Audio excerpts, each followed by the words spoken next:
Hi friends, welcome back to my channel.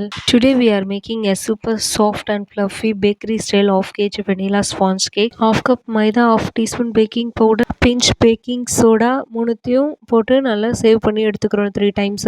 ஒரு எம்டியான பவுலில் 2 முட்டை பிஞ்ச் சால்ட் போட்டு லைட்டாக பீட் பண்ணிவிட்டு powder sugar half cup add பண்ணி அதையும் நல்லா பீட் பண்ணிட்டு ஃப்ளஃபியான ஸ்ட்ரக்சர் வந்ததுக்கு அப்புறமேட்டு 2 tablespoon ஆயில் போட்டுட்டு லைட்டாக பீட் பண்ணிவிட்டு நம்ம பீட் பண்ணி வச்சுருந்த எக் பேட்டர் கூட ட்ரை இன்க்ரீடியன்ட் 1 tablespoon மில்க் போட்டு ஸ்வாட்சில் வச்சு கட் அண்ட் ஃபோல்டு மெத்தடில் மிக்ஸ் பண்ணி பேட்டர் ரெடி பண்ணிக்கணும். அப்புறம் பட்டர் ஷீட் போட்ட டின்ல போர் பண்ணிக்கலாம். குக்கரில் எப்படி பேக் பண்ணுறதுன்னு வீடியோவில் காட்டியிருக்கேன். லிட் வந்து க்ளோஸ் பண்ணிடணும்.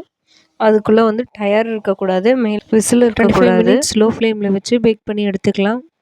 ஓவனில் 180 டிகிரியில் 10 minutes ப்ரீ ஹீட் போட்டு வச்சுருக்காரு. டின்னை வச்சுட்டு 25 minutesல பேக் பண்ணி எடுத்துடலாம். சூப்பரான ஃப்ளஃபியான வெனிலா ஸ்பாஞ்ச் கேக் ரெடி ஆகிடுச்சு. தேங்க்ஸ் ஃபார் வாட்சிங். நம்ம வீடியோ ஃபாலோ பண்ணி சப்போர்ட் பண்ணுங்கள்.